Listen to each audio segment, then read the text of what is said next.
That's why he wants to leave. Aaron's got my parts. I got your part in. I put your part in. And now everything works. Can you imagine that? Can you imagine that? You get results with good parts. You got gifted hands. They hurt today, buddy. I'll tell you that. Oh, there's Ray. Hey, Ray. They hurt today. Yeah, I'm here. What's up? I didn't even know you were in there, man. I bet. I've been hanging out the whole time. Just Hey. Let me get my windows. Let me get my windows. I don't want to accidentally end the whole session. yeah, that wouldn't be bad. That was pretty funny. I think the biggest thing for him was he was saying that, 1 week he has all his parts, and then the next week, 2-3 weeks he ain't got no parts. And he said, I can't. When you're flat rate, how are you supposed to clock hours on stuff like that and be, expect the same thing every week? It's just not happening right now. It's way too inconsistent. Hey, look, Daddy's still alive. Chopped 50. What up, BP? Everybody, welcome. Just munching on a couple M&Ms here. Yeah. What is up? What is up? What is going on? That's the title. We got some leaks, DIAG, and I'm going to talk about some exhaust. That was a big hitter. And we're going to talk about the pedal monster, because that was a killer yesterday. It was awesome. And it was one of the biggest things you could see right off the rip that you installed and could see a change. So pretty sweet. What's going on with everybody today? Everybody, we got DST. Looks like he's sitting in the ocean somewhere. Rain Man got the fresh router, and BFT in the middle. You guys know Bearded Fortec. What's up, FBM? CP at the top. Welcome, Krautster, one of our channel moderators. Cigar to you, and I know he's banging. We're 430 gears, everybody. What's up? 430 gears. Cheers, beer. Doodly doos. Loki Games. He's laughing his butt off. Yeah. A couple of big things we had today actually was a really big one. All you 7.3 Super Duty guys. I would invite you to go out and check your truck. Dude, I went and looked at You them. can look right through the wheel well. Oh, DS, let's live. Dude, I don't have the truck. My Oh, wife made me get rid of bummer. it. But I Bummer. went and looked, and that bracket, look on the one you were working on, Mm-hmm. looked like it was pushed inward toward the motor. Because it was bent ever so slightly out toward the wheel area, so that the AC plug was totally nowhere near it. It wasn't even hitting it. Wow. Yeah, this was pretty smashed up in it. That was a big concern. The AC's not working. I was actually able to bring the scan tool down with me into the wheel well, and while I was wiggling the connector, I could actually hear the AC compressor kick on. So I knew that there was definitely something going on with that electrical connector. Maybe not the sensor, definitely the pigtail. So something else we're going to go over. He's actually waiting in the Zoom waiting room. His name is Ray.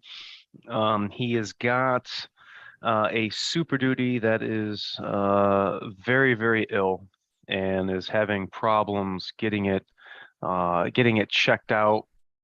And we're going to bring him in and kind of let him tell his story, because we're going to try to brainstorm here with everybody in the comments and here with the text, and see if we can come up with something for this gentleman, and I don't know, maybe make another path in the road. Ray, what's going on, buddy?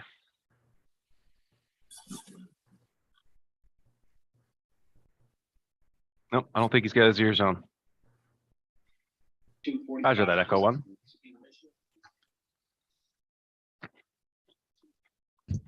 You hear us? You can We'll see wait him. We'll let him get. You hear us? Okay. Cool. why don't you tell us, bring everybody up to speed, what year your truck is, you know, how many miles are on it, you know, if you've had it from new, what you've done to it. And let's start trying to possibly piece this puzzle together.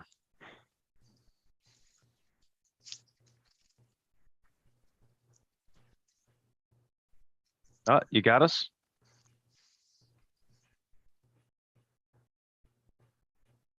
Oh, I don't know if he can, Does he got his microphone turned on in the bottom left corner? I don't know. It looks like he should be good to go. Who are you looking for, Rod? Yeah, right there, Ray Cloud. There he is. He's Yeah, hello. speaking. Yo, Hey guys. yeah, Ray, tell us, bring everybody up to speed. What's going on with your truck? What year it is? How many miles? What's the deal? Okay, so it's a 2016 F-250 Lariat with a 6.7, of course. So it's been it's a truck's been running great. I have it maintained by a shop with a really good reputation, doing filter changes at every 10,000 miles, in between oil changes every other. And anyways, I am running down the freeway to a friend's house on Saturday, and it went into a filter clean mode just before I got off the freeway. So I got up to my friend's house, which was about 3 miles away, and stopped there, and we took care of what we needed to take care of. Got back on the freeway, coming home about 15 miles away, running down the freeway, and wasn't quite done with the filter clean cycle. And so I didn't take the turnoff I usually would to get out to go to my house. And so going to the next one, I had gotten on it a bit to blow out the filter, and then slowed down back at regular speed. And then I had to pass a car, and I went to pass the car, and there was no power there. Nothing. None. I mean, it was running, and it was maintaining speed if I feathered the throttle. But no RPM increase. Yeah, no power. So I got off the off ramp, which was downhill for, I don't know, 1/16 of a mile downhill, and got to the stop sign, and there was a open area across 2 lanes of traffic, and it was kind of like an open area in a clover leaf there. And so I got across there, just limped across there, and I was hoping, hey, maybe if I cycle it, turn it off, let it sit for a few minutes, turn it back on, maybe this problem will go away. No such luck. I limped home, which is about 2 miles, and it was downhill. It's down to my house is pretty much all downhill from where I was at. But I had to limp home, took it into my usual shop, which has a great reputation here where I live with diesels, and very, very much into Ford 6.7s. But anyways, they diagnosed it for 3 freaking days and couldn't come up with a problem. Now, the whole time this truck's running, is it running smooth at idle, or is it, bucking and jerking? It's not bucking and jerking. I mean, it was fairly smooth at idle. It just no acceleration, no power. No lights, no wrenches, nothing. And that was one of the problems. Is there were when they put it on their scanning software, it wouldn't set any codes, and so they finally did get it to set some codes. And one of the problems was that the EGR was putting out 12 volts instead of the 5 that it's supposed to. So they say. So I've been told. I'm not a technician. I'm not a Ford mechanic. I'm just trying to relay as accurately as I can what happened and what I've been told. So anyways, they looked at it for 3 days, and they just ended up scratching their heads. Couldn't figure it out. And so I took it over to the dealer. And last resort, taking it to the dealer. Yeah. Well, the dealer here does not have a stellar reputation, I'm sorry to say. But that's the fact of the matter. So, but I figure if it's emissions related, it might be covered under warranty. So of course, I'm going to take it to the dealer and see if they can figure it out. So it has been, I'm going on the 6th week without my vehicle. I'm bummed. I love this truck. I really do. But they replaced the turbocharger and they wanted me to they wanted me to authorize an exhaust back pressure sensor. And so I did that, and it's like, come on, man, just fix my truck. So that didn't work. I've been trying to tell them that the PCM has been suspect since the beginning because it refused to set codes to begin with. I missed a fairly significant part. They did call me back a couple of days after the dealer called me back a couple of days after I took it in, said, come get your truck, Mr. Cloud. It's ready to go. Went in, paid the bill, $160, got in the truck, took it out to the driveway, turned out of the driveway and went to accelerate to get home. No acceleration. It was improved, but there's still nothing like this truck should perform. Hardly any acceleration or power. Still missing the power. Turned right around and took it back to them. And they've Were been they messing around. surprised? You know, like I said, this dealer doesn't have a stellar reputation, but not necessarily the service. And when I took it back, it was the service advisor. You know, the service advisor didn't take it for a test drive. So, you know, I took it back to him, told him, hey, this problem is not solved. So they took it back, and it was a couple of days, and there were phone calls in between and stuff, but I had to go back to get some of my possessions out of the truck that I needed for my work. And I was able to talk to the technicians, the mechanics there. And the guy told me that he took it out for test drive, and he said, well, it was running okay, but it's like it has no power. And his comment was, boy, isn't this a dog? In retrospect, I mean, that was unacceptable. But anyways, I'm trying to not be the dick customer. You know what I'm saying? Absolutely. So I explained to them everything that happened. Again, they wanted to know what happened and all that. So I ran it back down, just the same story. And it's been there ever since. The service advisor says, you know, we want to try this back pressure sensor and see if that works. And if not, we'll install a new PCM. Well, come to find out, they didn't install a new PCM. They're currently waiting for the Western Hemisphere Ford service engineer to come by and take a look at it. And that could be another 1 to 2 weeks. No guarantee when I'll be there. This is where I sit. I need my truck back, man. Ray, when you get a second, while I'm behind the scenes right now, do me a favor. Do you have your VIN number? You can email me. Oh yeah. I just want to pull up some information here on your truck. Sure. So we got a truck. Looks like definitely pulling out the parts cannon. Driving it. No, let me add something, A-Rod. Pardon me for interrupting, but I had found a video on YouTube where there was a 6.7 Cummins where they had a problem with the EGR valve getting all carboned up and it stuck open, which allowed exhaust gases into the combustion process. And the guy took it apart, cleaned it all up, put it back in, and it put it right as rain. So I sent that to them, and they've got those videos and a couple other videos that, you know, might or might not be the problem, but I wanted to add that. Okay, I'm going to go look for this. The VIN number. Here's what I have to say about this. I had a similar situation. It was a 15 or 16, and it was doing the same thing. What I did, I think I even have a video on it. I went to the passenger side, and I had explained every once in a while, you know, when you shut the vehicle off, Aaron, you'll hear that. You'll go out to pop the hood, shut the vehicle off, go out and look at that EGR actuation. You'll see it. It'll be sitting up, and then all of a sudden it'll go shoop, and it'll shut, and it'll sweep down. Well, this one was hung in one area. I had one that was hung open, and I had one that was stuck close, and both of them were causing performance issues. So what I did was I went to the passenger side of the one that was stuck close, and I was pushing on that little lever just real lightly, not trying to break it, but just trying to feel, do I have movement here? because you should be able to, that's part of the pinpoint test when they're actually testing that. It will actually ask you, can you move the mechanism? You're not going to hurt anything. If it's Manually stuck, move it.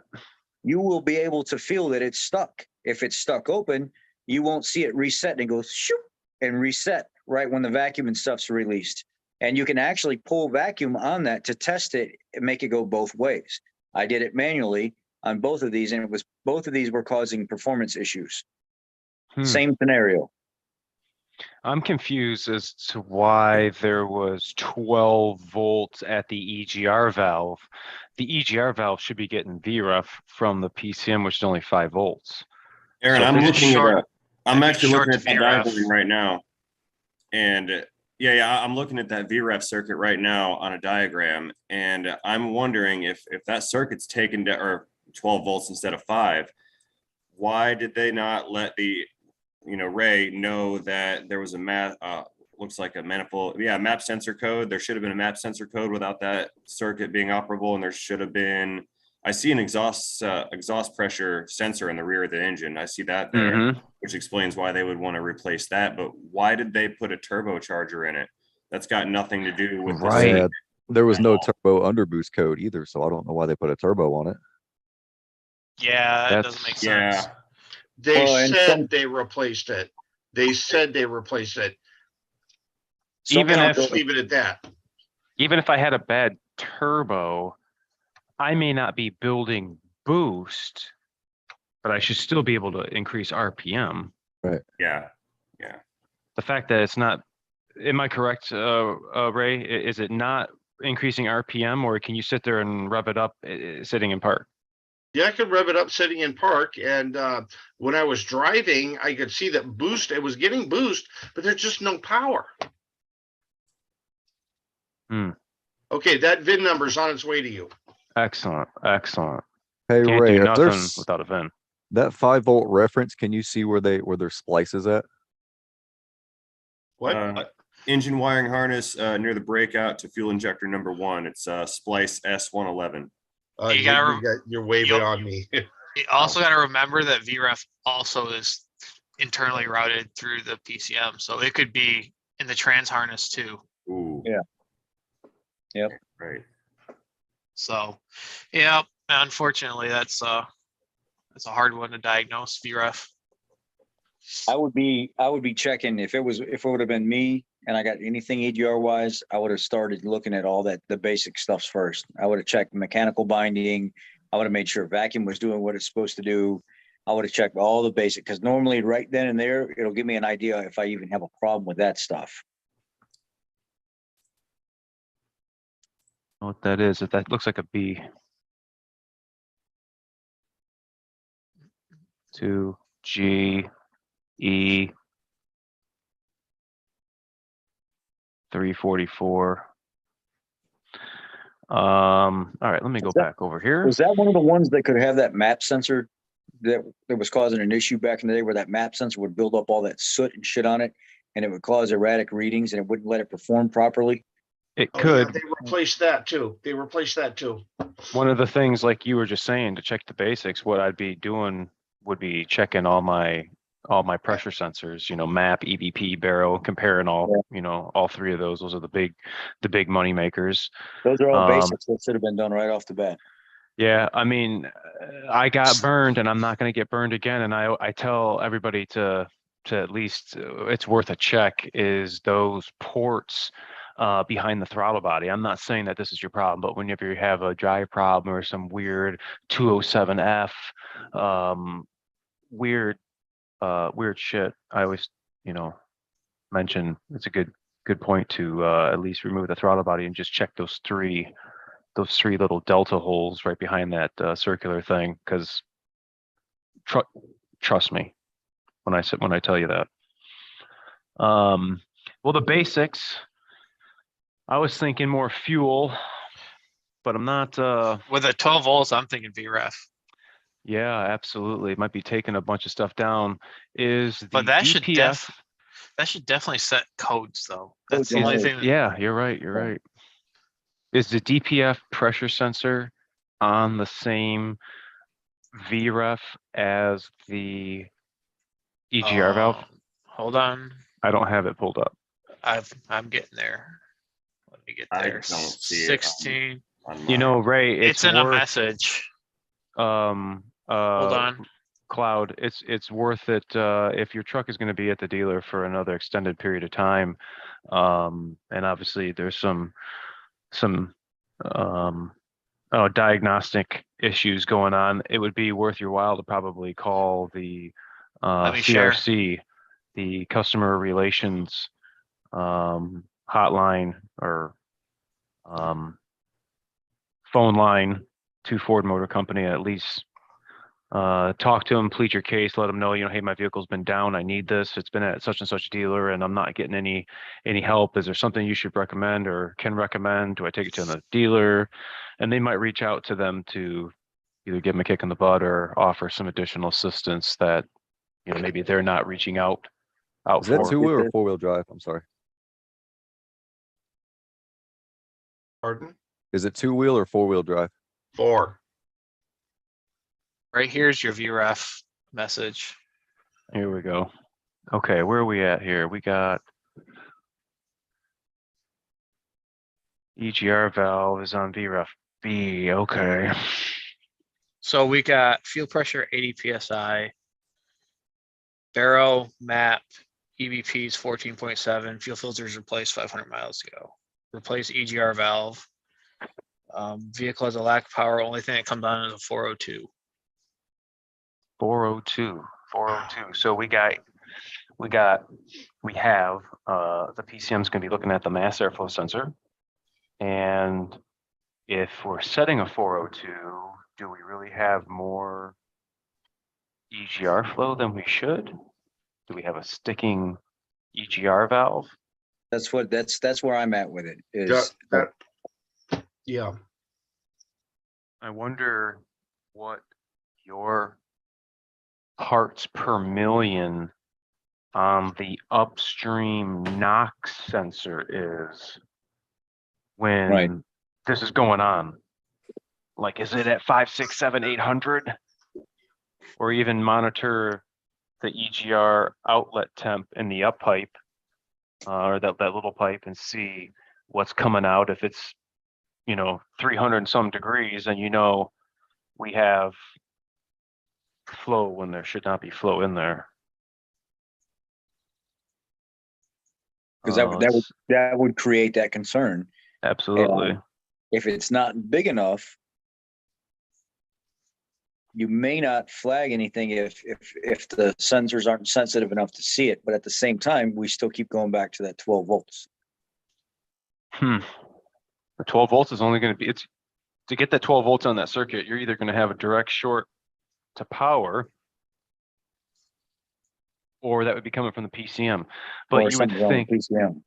if you had a short to power, don't you think you would have codes not just for the EGR valve? Right. It would be everything that would be affected on that Everything. VREF circuit. Everything. Right.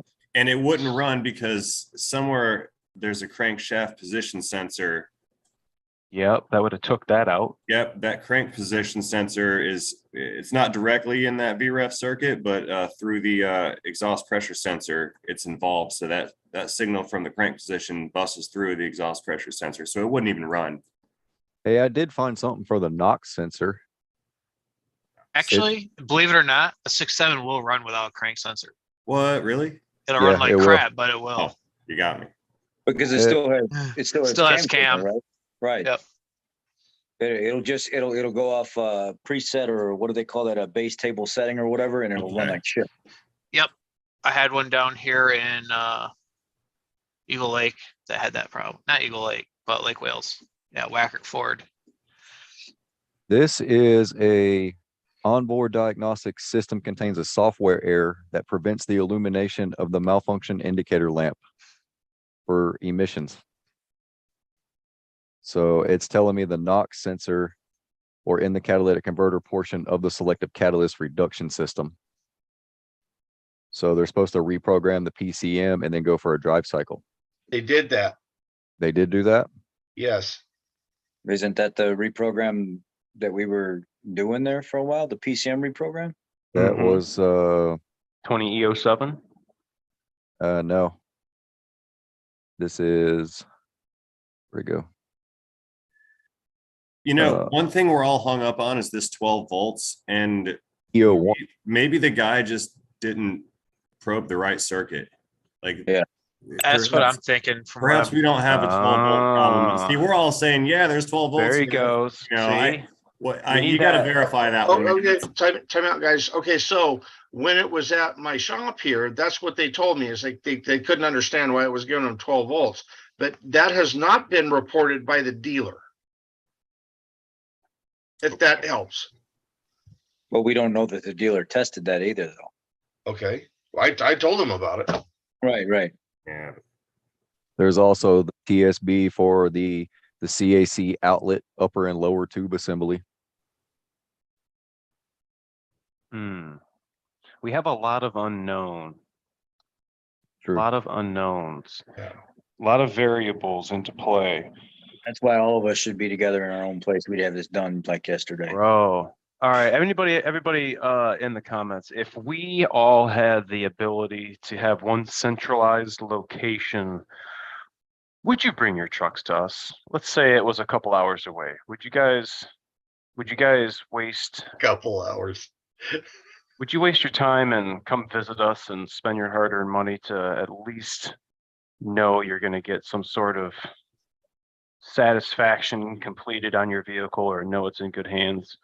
It's something we hear on a daily, and it's hard to be so far away and not be able to touch all these trucks, but putting all of us together, I think would be pretty killer. I mean, we'd own like half the map. That'd be gnarly. I'd be willing to drive 3 days. That'd be gnarly. Hey, I mean, hell, we got them driving from Hawaii. Hey, Tennessee's a good spot. Yeah, south of Nashville's a good spot, and real estate's pretty cheap down there. yeah, That's I the wouldn't thing. mind. I wouldn't mind living in Murfreesboro. Weather's great here on the Central Coast. Come on out. No snow. This is how things rust. happen, right? It starts off as a joke and this cute little idea, and next thing you know, people are on Zillow. People tell us this stuff all the time, man. You guys should get your own thing going. You guys should get your own thing going, because if I can't, I'm talking to Ray, I'm talking to Aaron, I'm talking to CP, I'm talking to Anthony, I'm talking to DS, we're all communicating with each other. We simply, with just a few messages back and forth, simply have it, most of the time we have it taken care of almost immediately. We figure it out. I'm telling you, man, nothing was the best when you were at work. Yeah. And we did that shit on, that was what's up. Yep. Made me a lot of money. You may have broken the internet because, well, you remember that little short TikTok video I posted with the Morgan Freeman thing, and then they all thought that I quit and got fired. Yes, this is how that happens. Like you make a joke, and all of a sudden it's on Reddit for 3 days, and people are like, "Oh my god, what's going on?" Yeah. This could be fun. Yeah. Popcorn. there was another recall, 20E08 for the diesel particulate filter. Develops a crack. So that may be something to look at too. I wish, I mean, it being a 2016, you don't have to connected vehicle data, but that's where right now, if we had a vehicle, remember we were talking about Big Brother and all this nonsense and having connected vehicle data. Well, this is where connected vehicle data can actually help. We can actually see a calendar, right, Ford Boss? And you can actually see the events every day. It'll have like a exclamation, a triangle with an exclamation in the middle, or some other little insignia in the same calendar. And you click on it, it'll tell you what DTC set, what time it was, and you can even go further, find out more pertinent data. I'll do you one better. With FDR's vehicles, the vehicle history, that shows FDRS sessions and everything. Hey, what year was that truck built? I'm sorry, what's the build date? February 2016. Okay, I got this right here. Runs rough during exhaust regeneration process, built on or before February 23rd, 2016. Oh yeah, yep. pickup vehicles equipped with a 6.7 diesel engine and built on or before the February 23rd may exhibit a runs rough misfire condition only during exhaust regeneration process.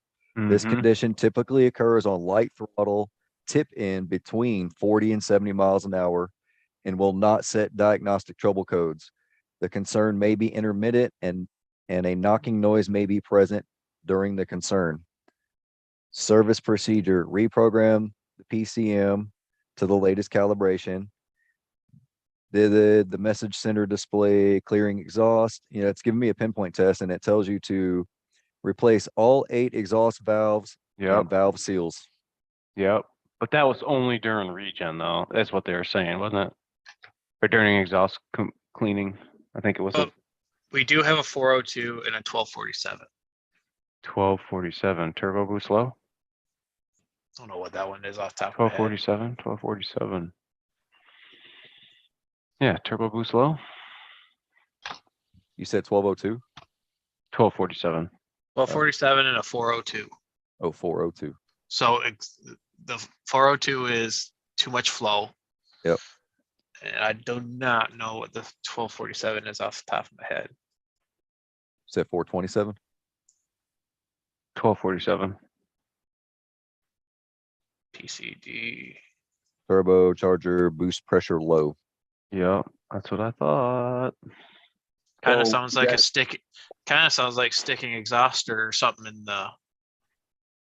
or Well, if you had a EGR. sticking open EGR valve, I That mean, cause low boost. yeah, So Yes, sir. that would explain excessive flow and that would explain low boost. So that's why immediately when he said that, I've already dealt with this kind of thing, both stuck and different codes, different scenario, but same symptoms where I've all went back to the EGR and ended up having to actually, one of them I had to replace the whole front half of that. And then the other one, I was able to actually maneuver it a few times, pull a tube out, kind of look back inside there and stuff and see how junked up everything was in there. And actually another one, I was just able to maneuver that valve back and forth a few times and it unstuck the valve. And I was like, I gave the customer the option. It's fixed right now, currently the way it sits, fixed. You want to take it the way it is and run it? Never seen the guy again for that same concern. It actually fixed the vehicle and he didn't have a concern. It wasn't that it was junked up, it just got hung up. Ray. Okay, so I forgot something. They did disconnect the exhaust because they wanted to see if the catalytic converter was plugged up. They disconnected it and ran it, same problem. Okay, that's good to know. That's good to know. So that's where I was going. That's kind of where I was going to go earlier too. If you did have a plugged after treatment system, you could disconnect all that and run it. And if it got substantially better, you know that would be where you'd be headed. If they did that and nothing got better and it still ran the same, I keep coming back to the same EGR problem. Now that brings up, we were going to talk about it last week. Yep. I wrote it down. We just never talked about it. My coworker actually went through 2 EGR valves, and both of them were bad. But both these were the cab chassis and were the cast iron ones and not the aluminum ones. So the pickup trucks, they have the aluminum body ones. If you guys, are paying attention, you'll see the difference in the color. But the seat, you can take the small pipe off and shine your light through it with the valve removed. You can see the light shining right through. Like, WTF, man. They rust. If they're old, they'll WTF. rust. That's exactly why they fail. They rust right in the box. Pretty weird. I want you to report back, Mr. Ray, as far as what their next deal is at the FSC or the regional Yeah, you're Western out in Hemisphere guy. You're out in California. The FSCs are few and far between out there. Yeah. So I'm finding out. Yeah, and they're overloaded, but help is on the way. I sure then- hope so. It is. That's about as far as I can go with that. Brake clean mafia. That's what's up. We're here. We're here. Brake cleaning everything. And yes, we're wearing protection. We have gloves. We have eye protection, and we have a fan blowing on us, so we're not inhaling all the fumes. But we're brake cleaning everything down. All the rubbers, all the plastics. Ain't nothing happening to them. We're not playing with play school tools, and we're not playing with Play-Doh rubbers and whatever's. I use a lighter to Yeah. get rid of the fumes. Dry it right up. Okay, guys, so Um, are we done with my issue here? Yeah, that was a good brainstorm. I wanna have some report back info, and I wanna Oh, revisit absolutely. this. This is going to be a valuable piece of knowledge when we get it figured out. Hell yeah. We'll Okay, report back to everybody. I gotta, I'm gonna go have some dinner now, and I very Thanks, much buddy. appreciate your guys' input. Thank you. Appreciate you stopping through. Take care. Okay, bye guys. See ya. Bye. Leaks. You guys got leaks? I've had 3 leaks in a row. If you guys are rocking the cab chassis, I'm getting power steering, hydro boost, red fluid underneath, and we are making a video because I want to show you where this is leaking. You guys ever had fluid leaking from inside your firewall? On the inside, your feet are slipping. What the hell is going on? What? It's not brake fluid. My buddy had that happen to him in his Focus, and he was scorching. He was scorching his brake fluid, but it wasn't his brakes. It was his clutch. His clutch master cylinder was leaking brake fluid into the car. Clutch pedal pad slipped off, foot sliding off the clutch. Not on this. We have power steering fluid being used as hydraulic fluid to give the brake assist, because the 350 dualies, not 350s, the 350 DRWs, 450 and 550s all have what we call a hydro boost. And the other alternative is the normal brake booster that uses vacuum. We have a vacuum pump in the middle of the engine. You guys have seen us replace those gaskets, for leaking. The bolts have been loose, but that creates vacuum for our EGR, because we got that bypass, just like Ford Boss is saying. You can manually move that mechanism, and that's what the vacuum is using.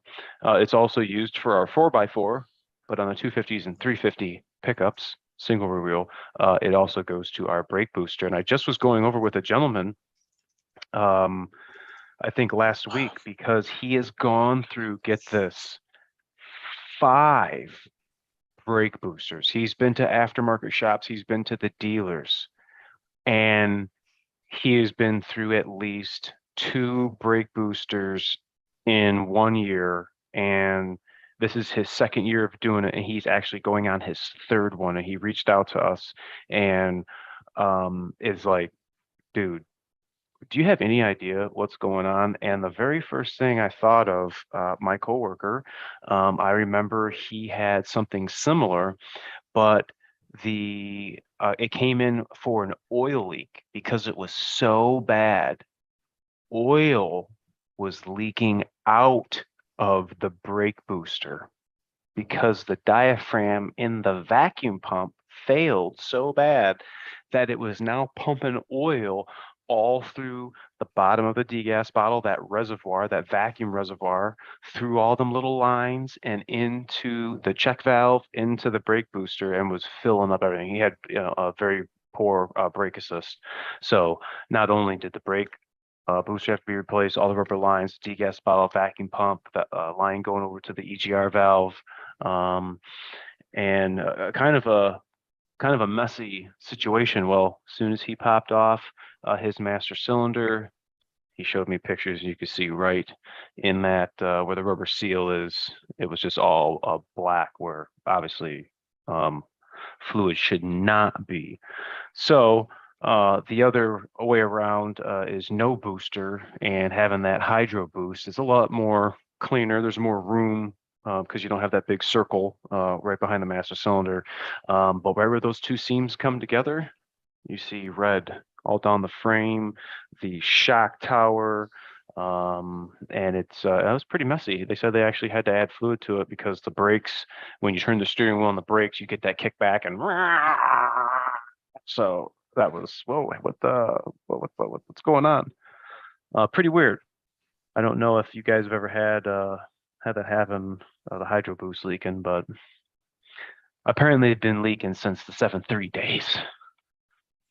They have been. I mean, I've replaced them on 7.3s. I've replaced them on 6.8ers, replaced them on 6.4s, or replaced them on 6.7s. I mean, they leak. Ford hasn't fixed it. How many ugga-duggas for a rack and pinion? I would say about 3 seconds worth of ugga-duggas once your bolt has fully stopped turning. Are we talking about Oh. F-150 or are we talking about a passenger vehicle? He just says rack and pinion. I'd Those say rack about and 3 pinion second bolts. ugga-duggas. Those rack and pinion bolts on the F-150s are huge. They work great as punches, though. I haven't heard ugga-duggas in a while. That was pretty funny. Update, DPS, oil leak fixed. We finally got the 6.7 all back together. New plug was installed. Ah, yes, I know who this is. With Loctite sealing compound, ran engine in shop for 6 hours. No leak returned. Now to get paid on the warranty. Hope you had English 131, bud. I wish you the best. Well, at least it's fixed because I wouldn't want to pull that trans back out. And yeah, I know what you're going through, but at least it was fixed with some Loctite sealing compound. I've never used it. Update me. Did you get the plug from Ford or did you just match up any plug? I'd be curious. I've never had to order just a freeze plug, oil plug in this case, just by itself.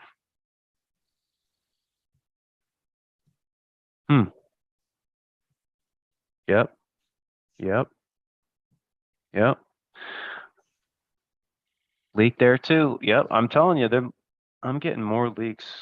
Leaks. You know, the one thing that I'm gonna jinx myself. I remember 11 through 16. How many radiators were we doing? 11 through 16 steel bodies. I mean, radiator after radiator. Radiators for days. All the ones I've done, all the cab mounts are blown out too. So Luma duties? Man, I ain't done a radiator in quite some time. Well, I get the occasional one that's got a hole in it, been speared by road debris. I'm seeing a lot of them pop up on the Chris. on TikTok where a lot of these independent shops are having to pull the heads on the 11 for cracked valves. Yep. A lot of them popping up. Yeah, I did There's a a couple guy of today engines that's for getting that. hammered. There's a dude today was getting hammered. His independent shop, 19 Super Duty, 6.7, leaking upper oil pan. The guy was like, "Oh man, I don't know what these Ford techs are doing. Why you got to pull transmission and everything else, man? You just undo the motor mount, up through the upper manifold, lift this up, push up the back of the trans, slide that pan out of there." You should see all the Ford techs in the comment section man. underneath. Like, yeah, dude, good getting it out, but good luck putting all that silicone back on and shoving it back in and not messing all that stuff up. It's gonna come back leaking again. Oh, he just puts it up there and then gets a McDonald's straw on the end of his caulk gun and just.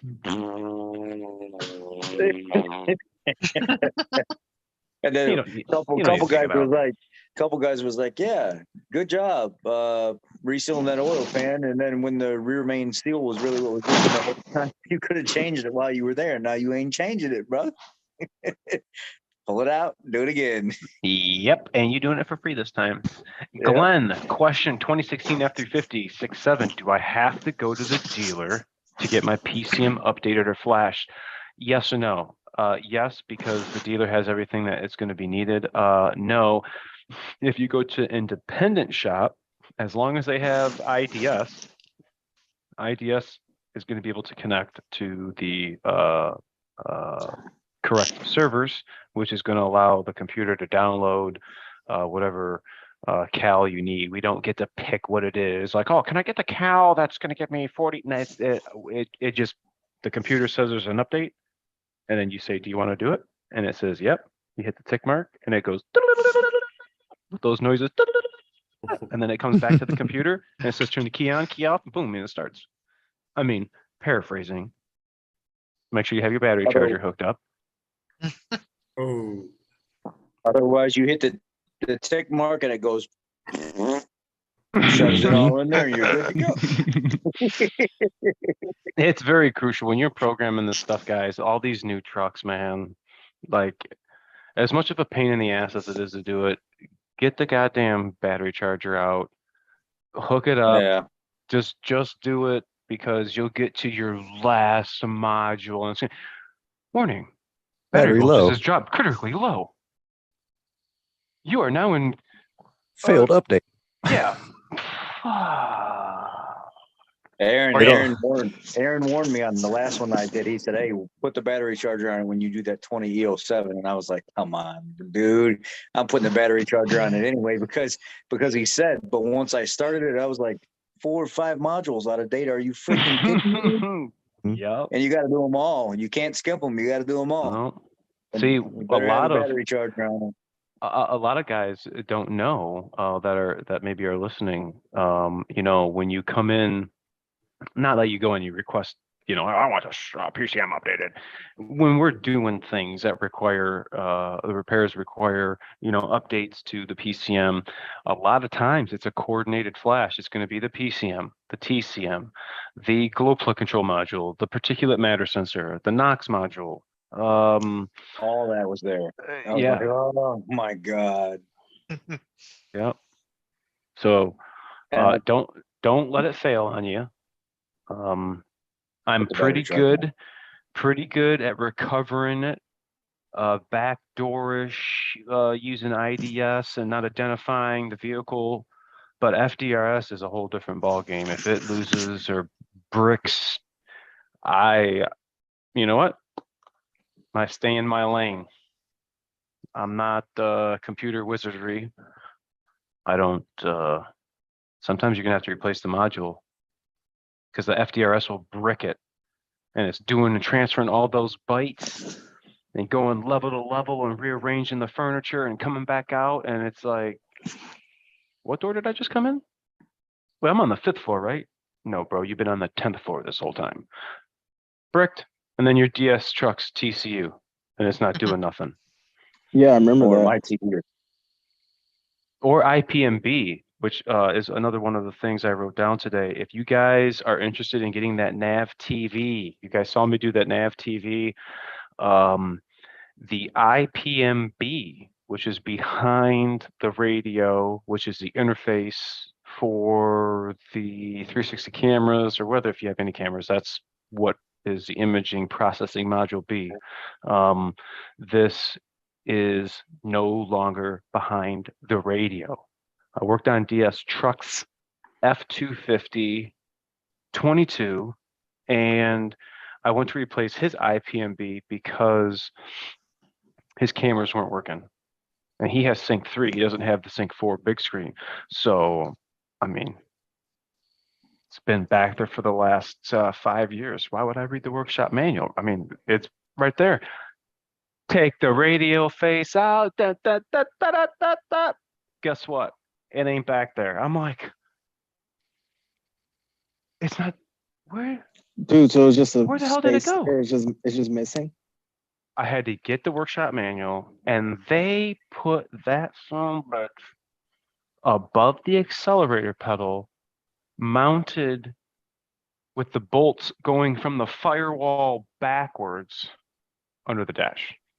I'm like, oh my gosh. It wasn't fun, but I got it out, got it replaced, and that was the problem. But his IPMB thing, what, it's got 700 miles on it, 900 miles? Yeah, What was it, 900 miles? probably don't it's got know. 1,000 on it now. It's probably about 900. I don't know what the dealio was with it, but I had to do an IPMB module configuration. I had to do a LIN module configuration, And I did not have to calibrate the 360 cameras. Everything worked. All the lines worked. Yeah, it was completely different when it came in because nothing was working. So I replaced the IPMB in that, but I reprogrammed it in the 450, which is right behind you somewhere. Yes, sir. My thing is, why did they update the programming on the 22, but not on the 20? I don't know. I think they moved it though because of the Sync 4 guts. Maybe Oh, there's not enough room with all. I haven't had all the Sync 4 stuff behind the dash out, so maybe it like goes deep enough to where the IPMB would have been in the way. oh, okay. Because Makes sense. I looked under mine and I don't have the holes in the metal skeleton in my dash where your harness bolted to. So this has got to be a new change for 22 that they did where they relocated the IPMB for Yeah, I looked Sync under 4 there. space. It looked like an absolute nightmare. Like it looked like some kind of a clip, maybe a J clip type of clip, and the screws were going backward. Like I'm looking like, how did you even do that? It was a pain in the butt. Wow. It was a pain in the butt, but it fixed it, and that was really all I cared about. So, when I was down there, above the accelerator pedal, I noticed he didn't have a pedal monster, which is freaking sweet. It was a great install. You guys liked that video. Banks was very cool, reaching out and you know, after having it on the truck, I had a lot of guys commenting. I mean, that's if you're into it all the time. But my mileage sitting at 18.2, 18.3, not that bad.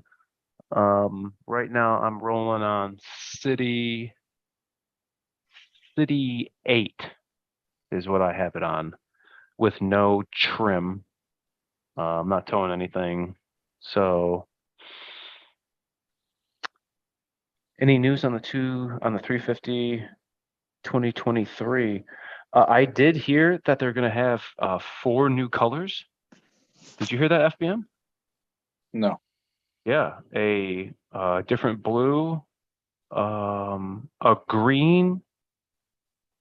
What was the other ones? I can't remember. And they're like orange. I can't remember. I didn't remember orange. I'll be curious to see. I mean, the opening for the ordering is going to be coming up here in October. Yeah, right here. Somebody just said, let's say they find a nice day. Oh, he's talking about something else. Yeah, October is when the ordering opens up. I think what they did with the 22s with the big screen was perfect.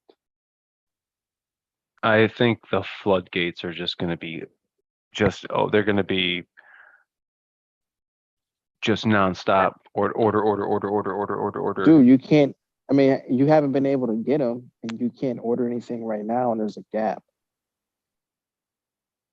You can't order anything. So yeah, it's gonna be crazy. Same thing happened with the Maverick. Yeah. And Bronco. And the Mustang came out today. Well, got Mach-E. debuted today. What do you guys think about that? Fugly. You like the front end? I like them. It looks like a Taurus Fusion combined in the front end. I can feel you on that. I'm Not okay my- with the front end. The instrument panel is ugly as well. And I don't what know what it is, but I like the front end there. Like the Dark Horse, are we talking about? the new The new Mustang. Mustang. Oh, It got debuted today. Literally an hour before we got on. something I was recently talking to Aaron about that some of you Ford techs might be interested in. One of the semi-skilled techs came up to me and he said, I just installed this new camera in this 21 or 22 F-150 FDRS. And he was like, there's like this programming thing I got to go through, and I'm looking at FDRS and I'm scrolling through all the options and stuff under the IPM. I think it was IPMA. And he says that something's still off with the calibration, even though the LIN initialization went through and the camera's working and stuff, it still needs to be further calibrated. There's a drop down that you can go into, and it makes it seem like you're going to have to pull out like the road maps, the checkerboards to make everything align, but that's not what this drop down is. You actually click on it, you put the vehicle in this mode, and the screen turns into a chart with red on one side and red on the other side, and then green in the middle. And you go for a drive, and while you're driving, it picks up the lines in the roads, and it turns like kind of a blackish color or a greenish color. You might get some image quality there, and then it goes back, and there's a message that pops up and says you are to drive and keep the vehicle within a certain speed to keep the arrow in the center of the green. And once we got up to about 38, 39 mile an hour, it's about to go out of the green. And if you go out of the green or you turn, it will stop the programming process, and it will restart when you go back into the green and go back into a straight line. And when we were done, I noticed after going through this programming feature, the image quality was much better on the camera. And you remember the last time we were all talking, how I was saying that I was not pleased with the new image quality of the cameras on some of these newer vehicles. And to be able to see this feature and not even know that it's there and go through this programming, when I was done, the image was like, wow, that's so much better than what it was when we started, just through this type of FDRS programming that I had no idea was there. And it took about took about 6 or 7 minutes, because we did have to make a few turns. We did have to go over the speed limit and then come back down to it and continue. And it gives you a percent bar on where you're at while you're going through your drive, so you know to keep driving. And then eventually it updates everything while you're driving, and then it goes back to a normal screen. And when I looked at it, I was like, wow, the clarity is better. It doesn't look as pixelated. Looks like it actually brought up the image quality quite a bit just from going on this programming drive. That's kind of like programming a front-facing camera in the rearview mirror, like for the lane departure and all that stuff. Yeah. But that's kind of cool how it did that, how it made the image clear. It made it much better than what it was before. The customer even commented on it. I'd much rather do it like you did than have to put down them BS mats and measure from the inside of the wheel. And man, I remember getting that kit. Oh my that god. sucks. Somebody comes by and trips over the mat, and then you gotta After start you all do over. enough of them, after you do enough of them, I know the way Ford says to do it is measure out from the hub this far and measure this far and do this and do that. Well, guys had done so many of them that they got to the point where they kind of knew where the mats needed to be. And the system's actually pretty forgiving when it actually goes to calibrate those maps. I even did it like the second or third time. I was like, I'm going to ballpark it and see, like, is this close enough and will it take? And then I compared that time that I did it to the previous time where I actually had to measure everything out, and it was almost precise, even without getting the measurements exact. As long as you're ballpark in that area and the cameras can pick up everything that it needs to, I didn't have to keep going back and measuring every single time, and it was super accurate. But it is annoying to pull out those big maps, roll them out, center of the shop, flat ground, then you're blocking everybody. Yeah. Yep. You gotta find good lighting and everything. You know what I'm talking about now. So I had a 20, and I'm going through, I had to replace the third brake light camera, and part of the instructions in replacing the camera, made a video on it, was to calibrate the 360 cameras. Like, oh man, all right, well, I'll get the mats. I haven't made a video on that, no big deal. Perform 360 calibration mat procedure. Go to the workshop manual, 360 camera, go get on the street, get the mats, bring them down. Excuse me, everybody, I'm going to be a while. Lay all these bullshit picnic table mats out. Get the computer, and I'm like, okay, it says, start this with the scan tool and hook up FDRS because this is a 20.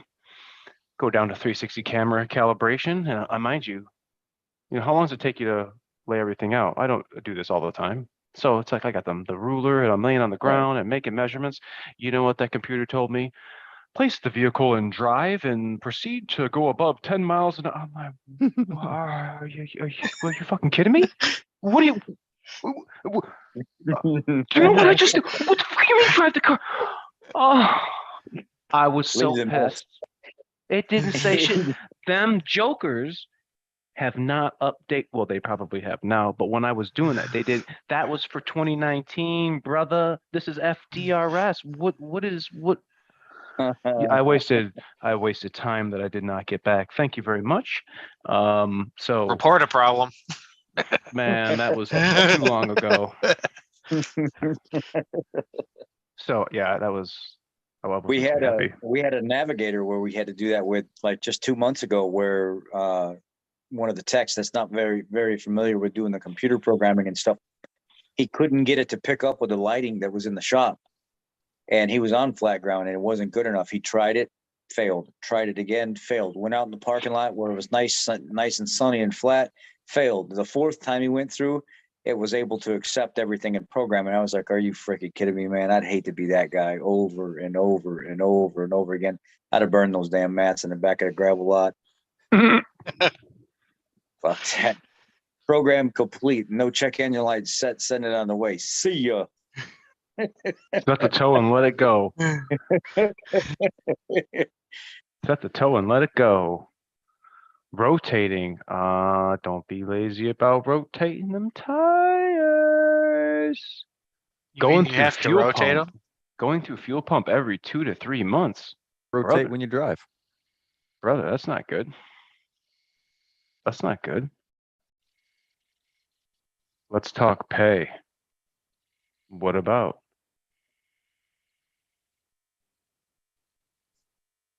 Worth every 3 months. You damn right. You're damn right. It's not hard to do. Got a good HF jack. Extra low, long reach. How do you guys rotate? I'm doing front to back. Front to back. Everybody? Depends on how feathered they are. If the truck comes in and they're feathered all the way around, like mine are sometimes, because I'm always doing maneuvers, I'll crisscross them. I'll crisscross applesauce. So it all depends. I don't. I'll crisscross when I have a hoist. Word. Did you have guys that'll they're radials or they're this or they're you can't do that. They have to stay on the same side. Some guy popped up the other day and he said, I've worked at tire shops my whole entire life, and I ended up getting into the corporate side of tire shops. And he said, I was a manager, and then I became a GM, and now I work for the corporate office. And he said, honestly, I can tell you right now, a lot of the things that you guys are told on why we do what we do with tires is based off prior failures and stuff that happened in the past. And they've adapted and adopted a lot of the rules from back then. We have much, I don't know if I could say safer tires or stronger tires and stuff now. And he brought up this one scenario that happened with a manufacturer in the past. And he said, you know how a lot of people will say, well, on your trucks, just go back to front to back. Isn't it kind of odd that the manufacturer puts those same tires on the vehicle from the factory? And then you look in the manual and it says, take the backs, move it to the front, cross the fronts, move it to the back. Then why are we always so worried about leaving them on the same side? Because, you know, that's what we're told to do. And that's our dealership policy. When the manufacturer's telling us with that same type of tire to move one set up, move the rears to the rear, and it's the arrows. I forget how it is. What is it? Front to back and then back to front and cross them, or vice versa, or whatever it is. Well, the manual's telling you it's acceptable, and they put that type of tire in. Kelly. Right. Back to But what are back we to doing? Kelly, No, Kelly. you can't do that. You can't do that. You got to move the back to the front to the back. Don't put them on the opposite side. Well, the manufacturer is literally telling us to do that, but they're also telling us to do 10,000 miles. So, You know, it's a lot easier to. lifetime transmission. Oh, we're breaking up. He's frozen. I'm frozen. He's frozen. Oh, there he is. I'm good. There he is. I've been here. I didn't go nowhere. You were frozen on my end. Yeah, I saw you frozen. His screen was getting kind of wonky, but What were he's you saying, back. But yeah, so I wanted to say it's actually easier, like on the body, to cross rotate your tires when you rotate them. Because you think about it, you take, let's say you unbolt them all, you take your left front, you drop it down, you roll it around to your right rear. Okay, so you got your first cross. then you walk around your left rear, pick it up, walk it right over to your left front. You never have to set it down. So then you never have to pick it back up. Right. Then you go around to your right front, grab that one, walk around your left rear. You never set it down. That way you don't have to hurt your back, picking it back up. And then you only have to pick up the one tire that goes on the right rear after you move that one to the forward position. These big trucks, I like using the pry bar. I'll get that motherfucker floating right over the ground. Yeah. Just fucking. More pry I'm bar. not lifting. Always I'm not- more pry bar. I'm not lifting them things up, man. Oof. I grabbed the big bastard, I bear hug it, and I shoved the damn thing on there, and I call it a day. Yep.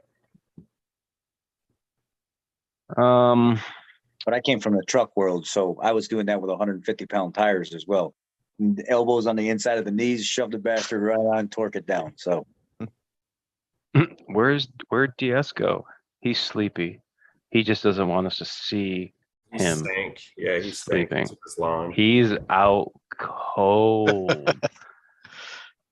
you had He's DS. out cold. He's out, man. I'm telling you. Somebody call him so his phone ringer wakes him up. When he was Mate. sitting here earlier, and you were talking, Aaron, he was like this. Yeah. Oh, yeah. Yeah. Yeah. He nodded up. This guy's asleep. I mean, it's about time for him to wake up and ask a question. Well, let me ask you this. I should text his wife and tell him Sean's not breathing. I think Sean needs help. I think Sean needs help. Hey, did John. he hear what? Did he say what I think he said when you brought up his truck? She made him give it back. Yeah, I don't know where. No, we got to talk about this later when we get off here. No, He's cutting grass in his sleep. Hold on. I'll edit this one more time. Hold on. He's dropping a deuce, gravity. If I fall asleep in the garage as much as him, my wife would worry. Actually, I have been sleeping in the garage, and I'll check us out. It's actually been really nice. But Oh my my dog had surgery, and the dog has actually been out here. So I've actually been sleeping in the garage. Like, that's where I'm going to be in just a few short whiles. But I'm not sleeping now. I don't have a couch in my garage, and I don't have the covers pulled up to my chinny chin. I can't say the words fuel system without it getting towed out. Only warranty work here.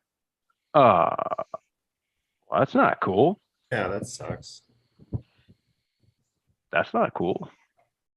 A-Rod's in the doghouse. He in the doghouse. We got the dog beats. Yeah, it's all good. DS, well, he was here. He's not. He wanted to talk about how to protect your exhaust because he was going to have a little invention convention. He likes to invent, and was going to come up with a system to help prevent rust from getting on his manifolds. But he's not here. So in the likeness of DS, he wants to somehow make his inner fender wells grow longer, so that the spray from the wheel well area does not get onto the engine. So I'm kind of curious to see what he's going to come up with. Project Amateur, brake booster. That's the dude right there. That's what we were just talking about. Brake booster dude right there. Yeah, DS, exhaust, the leaks. We had the DIAG for Ray Cloud. I'm going to hopefully be able to get back with him and report back to you guys on what he found, because that's going to be quite a interesting one, having the regional Western Hemisphere field service engineer come out and see what the deal is. So, with further ado, night fellas, Project Amateur, night fellas.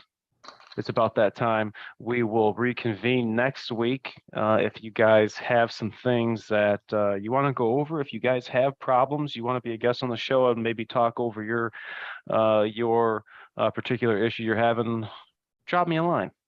drop me an email, and maybe we'll get you on. Till next time, Zeekster, night guys.